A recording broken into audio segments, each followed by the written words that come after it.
All right, let's now have some more fun by building another component. And so in this lecture and the next one, we're going to build a carousel component.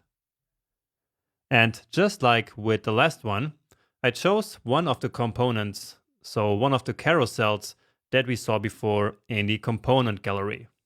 So in this case, this blue carousel here that I thought would be fun to recreate together with you now over these two lectures. So, as I just showed you actually before, this is what our final carousel will look like. And if you ask me, this looks really, really cool. So we have this image here basically floating on top of this background here. And then we have these two buttons here, also with the shadow, which make them look as if they float a little bit also on top of this background. And then we even have these 4 dots here in the bottom. So this is going to be a lot of fun to code. So let's get started. Now here we have this code from the previous lecture. And actually I'm going to copy all of it. And then I will just delete what we don't need, because we will once again use these same colors. So basically a similar design style. So another HTML file, and this one is called 02 and then carousel.html. Close down this one.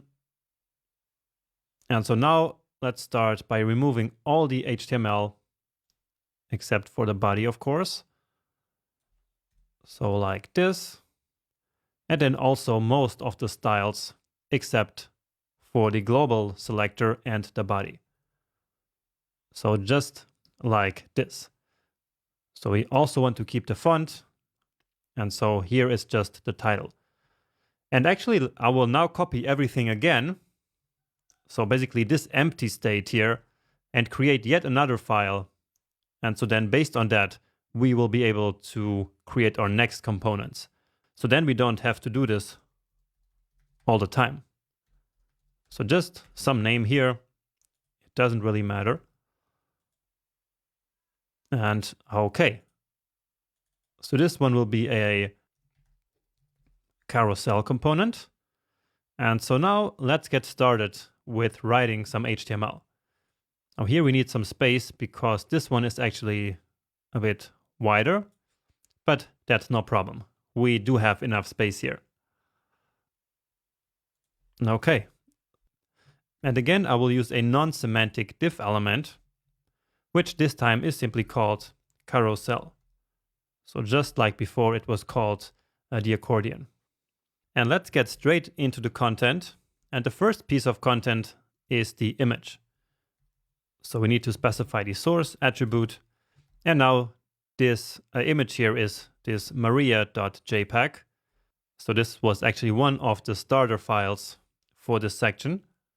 And now here as the alt text, I will actually use her name, which is in Portuguese, Maria de Almeida. Okay, we can close that here. And now here for this testimonial, we will use, just like before, the block quote element. So this is a common way of marking up a testimonial. So block quote. And so that is going to be basically this entire block of text. And then in there, we can put some paragraphs.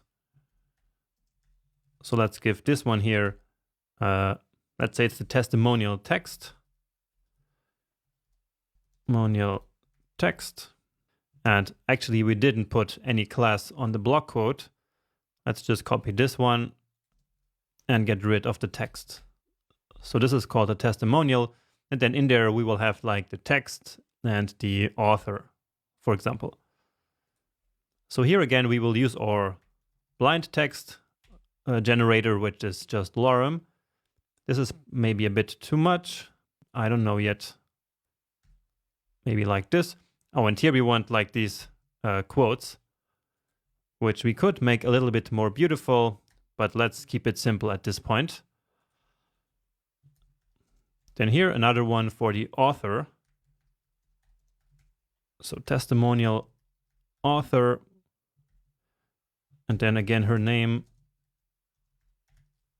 and finally this can be the job. So we're using the job also here along with the person's name, simply because in that example that I'm copying, they also had that. And if you take a look at some pages, then this will actually be pretty common. At EDP Comercial, which is something that you know if you live in Portugal. Okay, and I think, well, let's actually also add the buttons for now. So these two here at least. So let's put them outside of the block quote, obviously, and here at the very bottom. And you will understand a bit later why I'm not putting like the first button here first, because it appears first, and then the second later, because it is the last element here. So I'm putting both here at the bottom, okay? So button, and well, let's simply call it button to keep it simple. And now in here, we want another icon. So this time, this icon here. And so we can get that again. This time it's the chevron left. So copy that and paste that here. So let's call that the button icon. All right. And then another one for the other direction. Well, actually we need then of course also this other icon. So copy SVG and replace this SVG with the new one. So here again, button icon. So give it a save. And now when we go back here to our live connection, which is of course still live, there's no need to reset. Okay, so of course it is still alive because we never stopped it. And this is also still the same project folder. So what we can do here is to delete all of this here. And since we don't have any index.html file, it will not open that index.html file. So if we had, then index.html is by default the page that will be opened. But if we don't, then it will show us this directory. And so here is basically all the files that we have in our folder. So before we had this one, so if we clicked, we would get back there. But of course, now we want to check out this one. So we can click here, and this is what we have. All right. Now the image does, as always, by default, take all the space that it can. And so many times that is the first thing that we fix, because like this, it is completely unusable. And actually the image doesn't have any class, but well, it is the only image that we have here, so let's just keep it like that. And the height that I have for this image is 200 pixels. And since we didn't specify the height actually in our HTML, then the width will be set automatically in order to keep the same proportion. Okay, so that is at least fixed now. And so let's add some styles for the carousel itself. So remember that the background color of this element is that green color. So by now you know that is the background color property, and we haven't used our green yet. So copying that here. Nice. And what we also want to set first actually is a width. So this one has a width of 800 pixels, which is why it doesn't fit into that smaller window that we had before. And now let's center it again with the margin something and then auto trick. So let's again specify 100 top bottom, and then as always, left and right automatically set.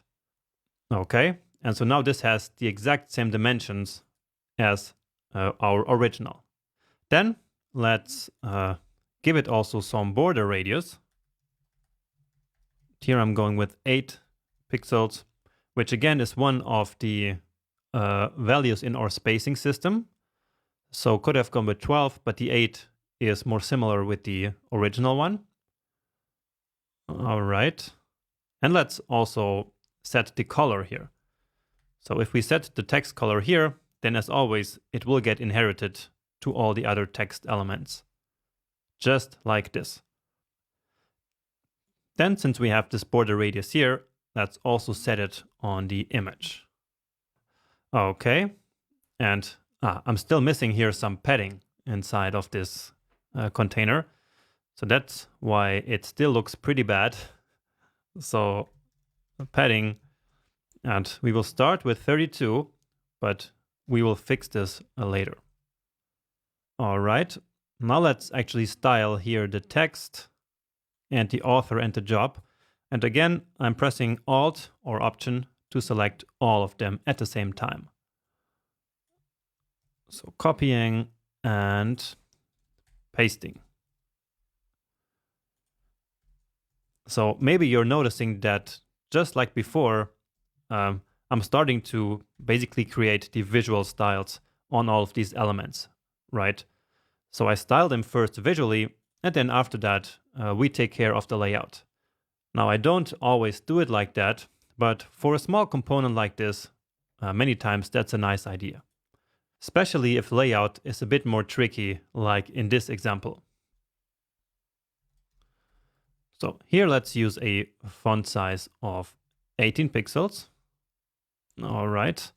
And also let's make it a little bit bolder, because this is the most important content. So we can give it some nice visual hierarchy here. And the line height, of course, needs to be changed from 1, which is the default, to 1.5. Okay. Nice. Then here let's use 14 pixels, and in this other one, 12.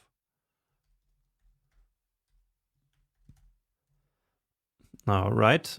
And now, of course, we need some spacing here. So 4 pixels in this one, and here, of course, a lot more after the text. Like this. And this will look better here in a minute once this is all side by side. But now, actually, I want to do something which we did before, which is to improve the visual hierarchy between this text by using that green color here in this text. So let me get those colors actually from here. So this style CSS, remember, is the one from the project from the previous section. And so in the text, I want to use this color.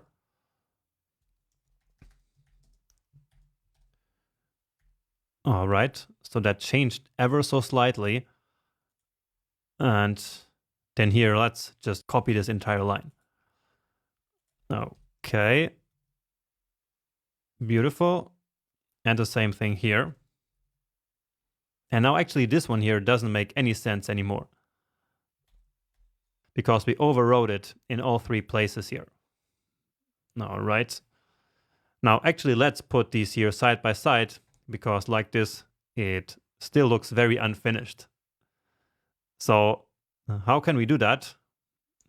Well, it shouldn't be too hard, because in this carousel, at least right now, there are only, well, actually right now there are 4 children. So there's the image, the block quote, and these 2 buttons. But let's actually still do that so that we can then a bit later fix it. So display, flex. So they are side by side. And then of course, as we many times do, let's center all of these elements vertically. So align items center. So after all these times, you probably already know this one by heart, I'm pretty sure. And now let's add some gap, which we will change later. But for now, I'm going to use the same 32 pixels. Okay, nice. So this already looks like something, actually, but we are still some way away from this, right? And actually, let's start here by making the image finally this big. So basically growing out of this element. So it looks like it is floating above, and that's even becoming more prominent with this shadow that we added to the image. So how do you think we can do that? Well, actually, we never did anything like this. So that would be a hard question. And so instead, let me actually show you. So there's no absolute positioning in this case or nothing weird going on. Instead, what we do is that we can simply scale this image. So right now it is this small, but again, we can scale it. And so for that, we will learn about a brand new property, which is called transform. So transform is for many different things, and one of them is to scale elements. So we can use scale, and so here we use something called a function. So it's a scale function, and so here now we need to specify parentheses, and then the value by which we want to scale. So if we write 1, then the element will stay the same size. If we use 2, then it will double the size. So like this, okay? But in this case, let's try 1.5. And so that actually looks quite right, at least here vertically. So the space that it has right here now looks just right. Okay, now of course we need to move it a little bit more to the right. And the position that the image has basically to the right is defined right now by the padding that is on the left, right? So let me show you that by inspecting. And here actually it becomes nicely visible what happened. So you see there that original square. Well, if we click here, then we can see it. So this is what the image was like in the beginning, right? Just like this. But then by scaling it up, of course, it then overflows basically the original image and grows this large. So if we take that off, we can see it very nicely. So this is what it was before. And again, the position here is kind of defined by the padding. And so we can increase that padding like a lot. And so then once we scale the image, it will no longer be outside, basically here on the left side. Because remember that we want it like this. So we still want the green part to be visible here. So what we can do is to give it some padding to the left here. So increase the padding, which is 32 on all sides. But again, on this side, we want it to be more. So let's see what values we have here. And let's go with 86. Okay, 86 pixels. And there we go. So now if we take a look at that, like this, then the image used to be here. But then, of course, with the scaling, it now looks different. So it ends right here now. So of course, we now also need to increase the gap because the image is also overlaying this text. So let's try to go also with 86 and see if that is enough. And well, that looks kind of the same here and here, doesn't it? Maybe it's a bit more here from the eye, but I'm not really sure. And so I will just keep it like this. All right. However, now we have a problem, which is the fact that there was a lot of space created here also in these other gaps, because we still have the buttons here basically also as flex items where we don't want them to be. So these should not be flex items, but instead they are going to be absolutely positioned. All right, but that we will do in the next lecture. And so to just very quickly finish this one, I will just add the shadow that is still missing here from the image. All right, so let's add that here. So box shadow. And so again, horizontally, we don't want any offset. Then here, let's say vertically 12 pixels, then a blur of 24. And of course, you will have to experiment with these values here in order to gain some experience. So RGBA, remember? And then black, which is usually my go-to, with some alpha value. Let's try 0.1 as always. And well, in order to really see it, we would need to remove these buttons. So let's do that. And again, many times I do these kinds of experimentations right in the browser using the DevTools. So we'll just delete it here and delete it as well, simply by hitting the backspace, so the delete button on the keyboard. And so now the shadow is nicely visible, but it is not big enough, or actually not dark enough. So we can keep going here again by using our keys. So that's maybe a bit too much. Well, let's leave it at 25%. Now, the syntax here is actually a little bit different. So it's not like RGBA, but don't worry about that. All right. So let's just set it here to 0.25, which is essentially 25%. Okay, so that is fixed. Of course, the buttons are back, but never mind about them, because we will now fix that actually in the next lecture. So after a break, I see you back here.